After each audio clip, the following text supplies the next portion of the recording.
మా నాన్నని ఈ పరిస్థితుల్లోకి తీసుకొచ్చిన వాణ్ణి వదిలిపెట్టను. నీ సత్తా ఏంటో కోర్టులో చూపించు. నా సత్తా చూపించి నీ కొడుక్కి జైలు శిక్ష వేయిస్తాను. అల్లుడికి బేడీలు వేసుకుని మరీ తీసుకెళ్లిపోయారు లక్ష్మి.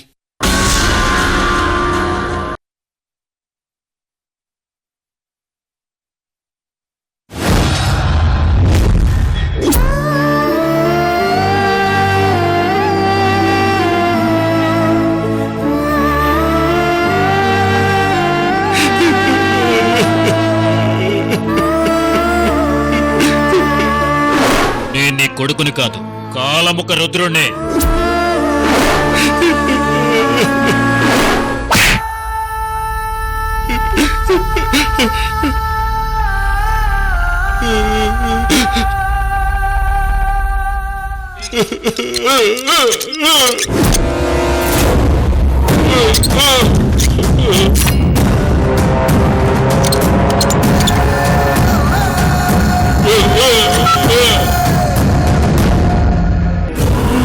యారా రాజగోపాల్, నా మీద ఎందుకురా ఇంత కోపం?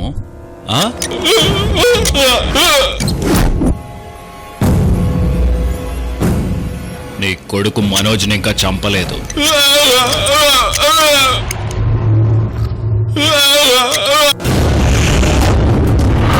వాడి చావుకి ఇంకా 15 రోజులు మిగిలిన్నాయి. వచ్చే అమావాస్యకి నా పగ తీరాక నీ కొడుకుని చంపేస్తాను.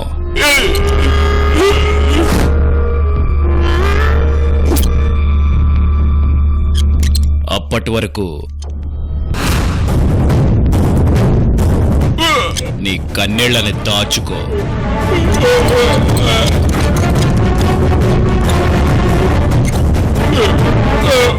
రత్నప్రభ కోడలు కృష్ణవేణి మీద పగ సాధించటానికి నీ కొడుకు ఆయుష్ను కేవలం 3 నెలలు వాడుకుంటున్నాను, అంతే.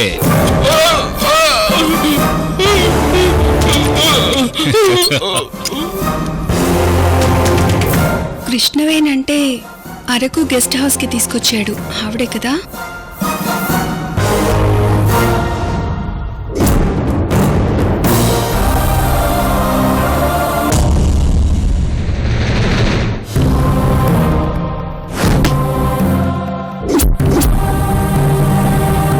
గత జన్మలో చిన్నమ్మదేవి, ఈ జన్మలో రత్నప్రభ కోడలుగా పుట్టింది. ఆ కృష్ణవేణిని వచ్చే అమావాస్యకి నా సొంతం చేసుకుంటాను.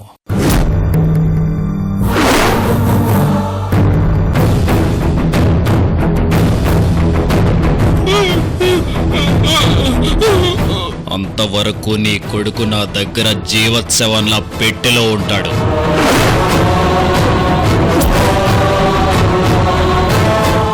నిన్ను, నీ కొడుకుని, ఆ నాయక్ని మొత్తం అందరినీ కలిపి చంపేస్తాను.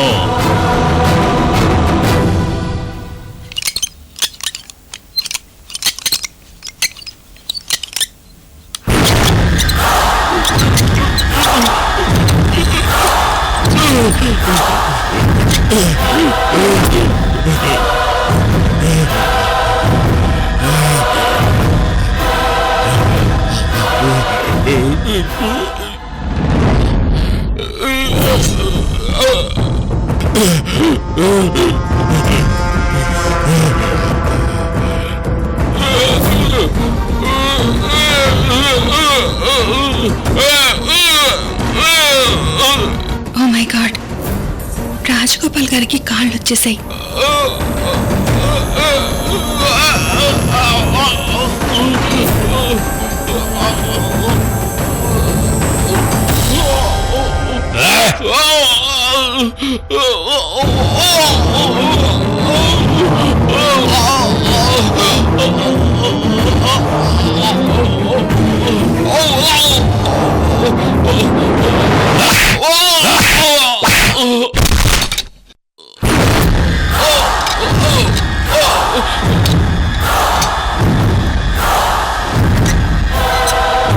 ఎరా నీ కాళ్ళు చేతులు వస్తున్నాయా ఆ? అంటే మాటలు కూడా వచ్చేస్తాయా? మాట్లాడరా, మాట్లాడు.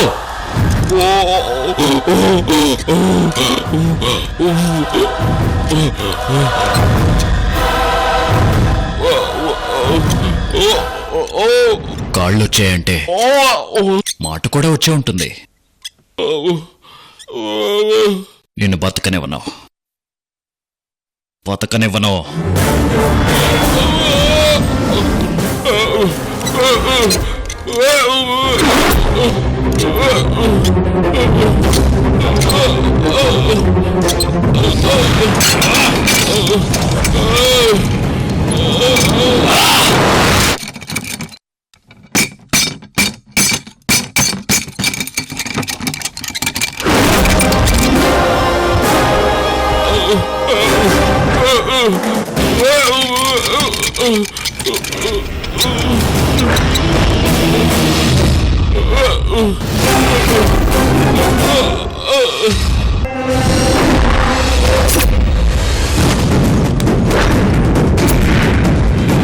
రాజగోపాల్ గారు, యావేరి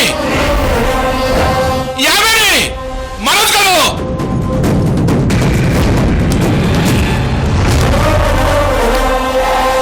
యావేరి రాజగోపాల్ గారు స్టెప్స్ మీద నుండి సహా జారి పడిపోయాడు. Sir blood. అసలు స్పృహలో లేరు. అంబులెన్స్ ఫోన్ చేయి. అలాగే సార్.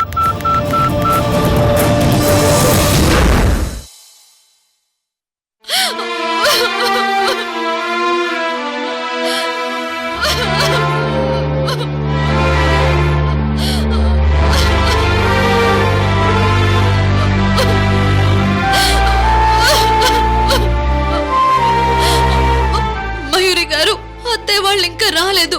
ఫోన్ చేస్తాను. అలివేణి, అరవింద్ని తీసుకుని వచ్చేస్తారు, టెన్షన్ పడకు. అదిగో అరవింద్ తీసుకొని వచ్చేసారు.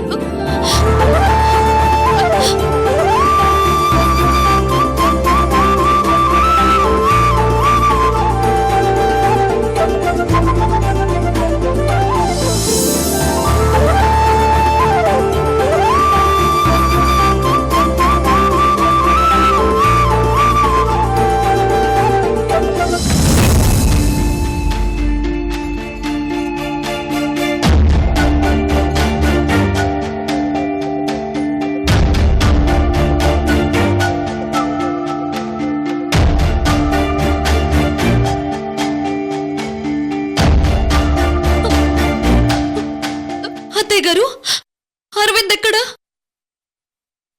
వస్తాడమ్మా, వస్తాడు. మీరు తీసుకొస్తానని చెప్పారు కదా అత్తయ్య గారు. బెయిల్కి ట్రై చేశాం. కోర్టు టైం అయిపోవడం వల్ల బెయిల్ రాలేదమ్మా. అయ్యో అయ్యో.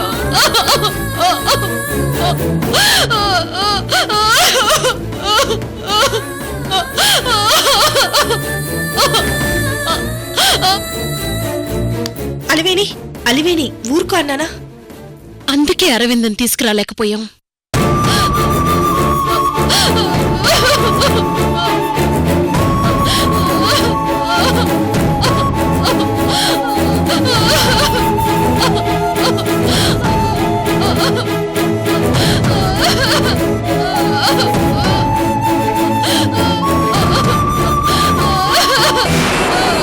అమ్మా అలివేణి,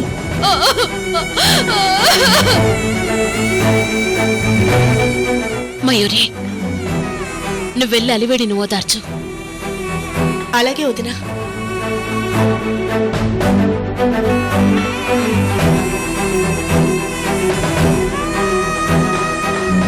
లాయర్ గారు, ప్లీజ్ రండి.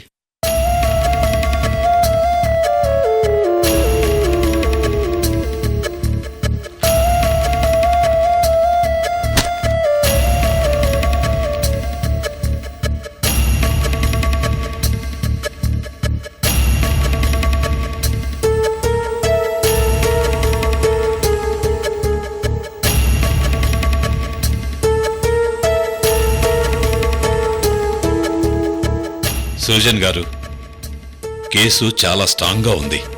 ప్రజ్ఞాదేవి లాయరు, ఎస్ఐ కూడా ప్రజ్ఞాదేవికి ఫేవర్గా ఉన్నాడు. సో కేసు చాలా క్రిటికల్గా ఉంది.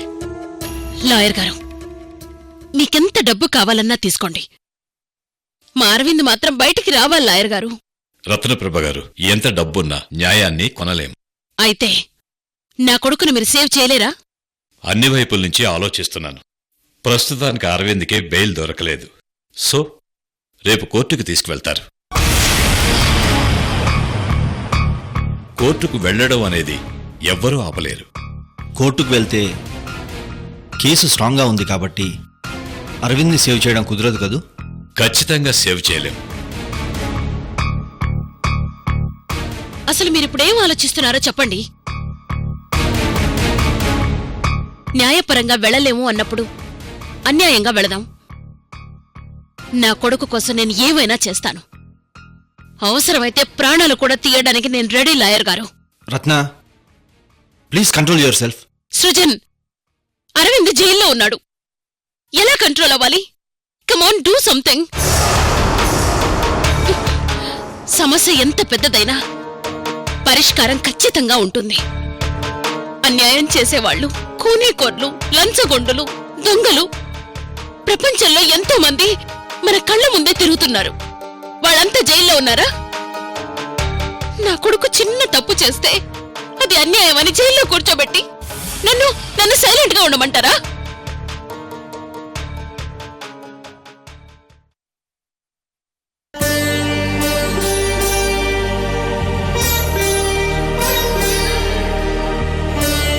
కోడలి కన్నీళ్లు చూడలేదా?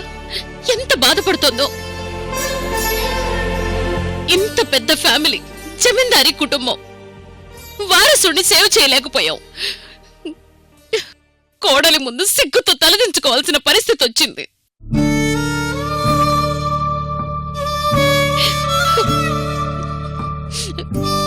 విధి రాత అనుకోవాలా? మన పూర్వీకులు చేసిన పాప ఫలితం అనుకోవాలా? ఏంటి ఏంటి మన కుటుంబానికి పరిస్థితి? రత్నప్రభ గారు, అరవింద్ని సేవ్ చేయడానికి 2 మార్గాలున్నాయి. ఏంటో చెప్పండి లాయర్ గారు. సాక్షిని బెదిరించడం, డబ్బుతో లొంగ తీసుకోవడం.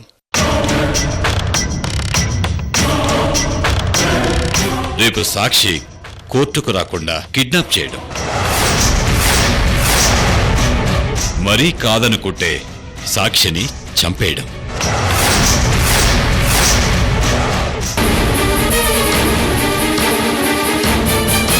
ఇవన్నీ ఇల్లీగల్గా వెళ్లే దారులు.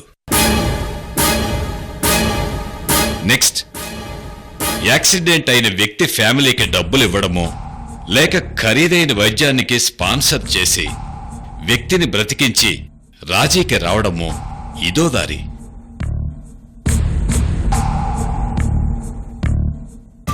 సో రేపటికల్లా ఈ 2 దారుల్లో ఒక దారి ఎంచుకుంటే మనం అరవింద్ని సేవ్ చేయొచ్చు. ముందు ఏది వర్కౌట్ అవుతుందో మీరే చెప్పండి. అలాగైతే మీరు హాస్పిటల్కి వెళ్ళి యాక్సిడెంట్ అయిన వ్యక్తి ఏ కండిషన్లో ఉన్నాడో కనుక్కోండి. ప్రజ్ఞాదేవి రాజీకి వస్తుందేమో చూడండి. లాయర్ గారు, ఆ అమ్మాయికి బాగా పలుపు, ఆత్మాభిమానం ఎక్కువ. నెట్ట నిలువున ఈగో కనిపిస్తుంది. రాజీకొస్తుందని నాకు నమ్మకం లేదు. మేమసలు దాని దగ్గరికి వెళ్ళం. రాజీకి రమ్మని అడగం. రత్న, అన్ని దారుల్లో ప్రయత్నం చేద్దాం. అయితే హాస్పిటల్కి మీరు వెళ్ళండి. అలాగే రత్న, నేనే వెళ్తాను. లాయర్ గారు, ఆ అమ్మాయి రాజీకి రాకపోతే ఆ సాక్షి ఎవరో కనుక్కోండి. దారికొచ్చిందా సరే సరి, లేదంటే... ఆవేశపడక రత్న, ప్లీజ్.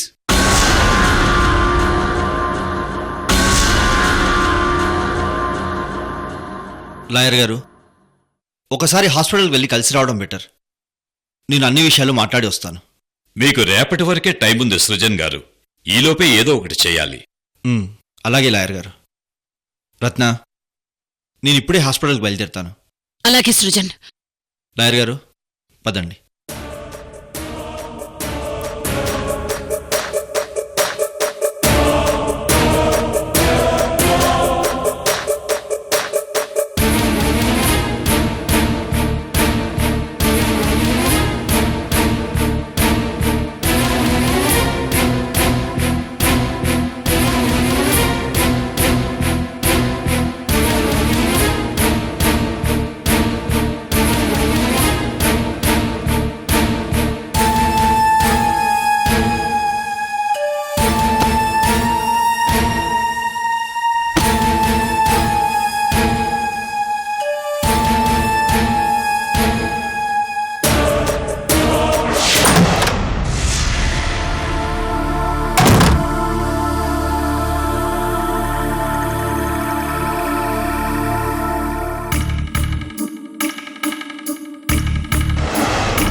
మొగుణ్ణి నా కళ్ళ ముందే దొంగ చేసుకొడతావా?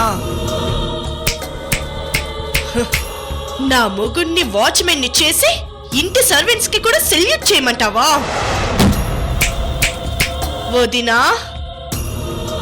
నువ్వు నీ వియ్యంకుడి కుటుంబం ఏడవాలి. అటు కన్నీరు ఇటు కన్నీరు, నాకు పన్నీరు.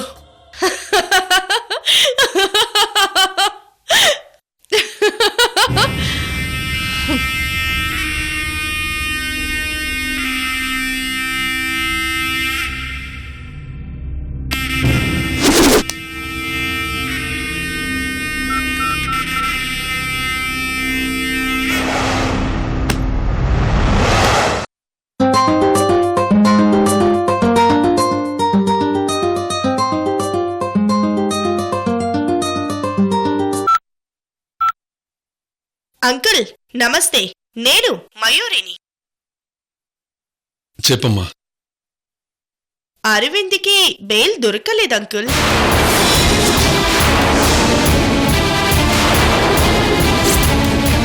లాయర్ గారు చాలా ట్రై చేశారంట అంకుల్.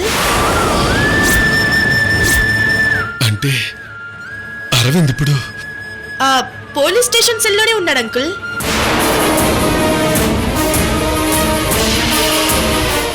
రేపు కోర్టుకు తీసుకెళ్తారంట అంకుల్.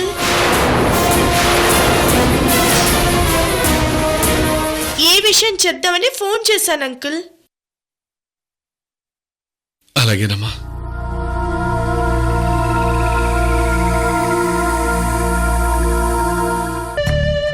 అమ్మ మయూరి, అలివేణిని నువ్వే దగ్గరుండి కొంచెం ఓదార్చాలమ్మా. అంకుల్, అలివేడి బాగోగులన్నీ దగ్గరుండి నేనే చూసుకుంటాను అంకుల్. మీరేం టెన్షన్ పడకండి. అలాగేనమ్మా. ఉంటాను అంకుల్.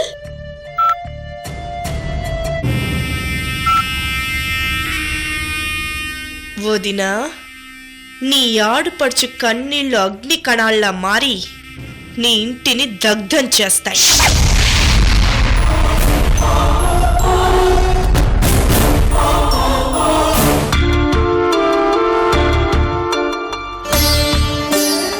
అన్నయ్య, బెయిల్ కూడా దొరకలేదంటే సాక్ష్యాలన్నీ పక్కగా ఉన్నాయేమో, కేసు స్ట్రాంగ్గా ఉందేమో అన్నయ్య. రేపు కోర్టులో అల్లుడికి ఎలాంటి శిక్ష పడుతుందో ఏమో. నా బిడ్డ పరిస్థితి తలుచుకుంటుంటే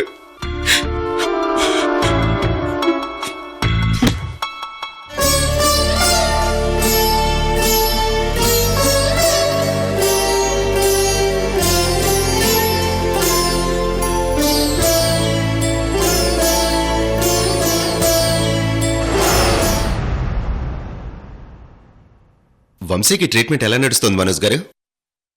ఫస్ట్ ఫేజ్ ట్రీట్మెంట్ ఫినిష్ చేశాను. సెకండ్ స్టేజ్ ట్రీట్మెంట్ నెక్స్ట్ వీక్లో స్టార్ట్ చేస్తాను. ఆ రోజు వంశీ ట్రీట్మెంట్కు రత్నప్రభ గారికి సజెస్ట్ చేసింది నేనే. అవును. అలాంటిదే ఇంకో కేసు కూడా నా దగ్గరికి వచ్చింది మనోజ్ గారు. ఫోన్లో చెప్పారు కదా. అవును, ముంబై నుంచి నా ఫ్రెండ్ ఈ కేసు గురించి చెప్పగానే ఇంట్రెస్టింగ్ అనిపించింది. ఇలాంటివి మీరైతే బాగా డీల్ చేయగలరనిపించి మీ అపాయింట్మెంట్ తీసుకున్నాను మనోజ్ గారు. నో అంటే బాగుండదు. జస్ట్ కేస్ డీటెయిల్స్ విని ఆ తర్వాత కుదరదంటే సరిపోతుంది. మీరు ట్రీట్మెంట్ చేస్తారన్న నమ్మకంతో ఆ ఫ్యామిలీ ముంబై నుంచి విజయవాడ వచ్చి స్టే అయింది. అసలు పేషెంట్ ఎవరు? ఆ డీటెయిల్స్ చెప్తారా? Yeah, 1 minute.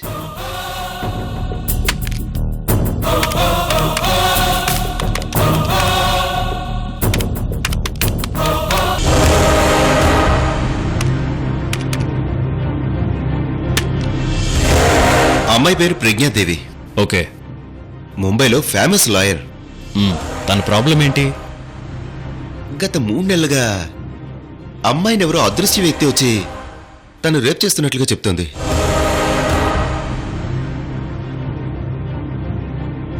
తను భ్రమపడుతోందా లేదంటే నిజంగా అదృశ్య వ్యక్తి వచ్చి రేప్ చేస్తున్నాడా అన్నది క్లారిటీగా తెలియదు మనోజ్ గారు.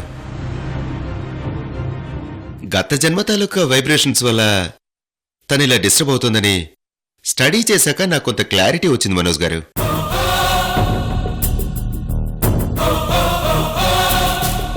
ఇలాంటి క్రిటికల్ కేసులు మీరైతేనే సాల్వ్ చేస్తారనిపించింది.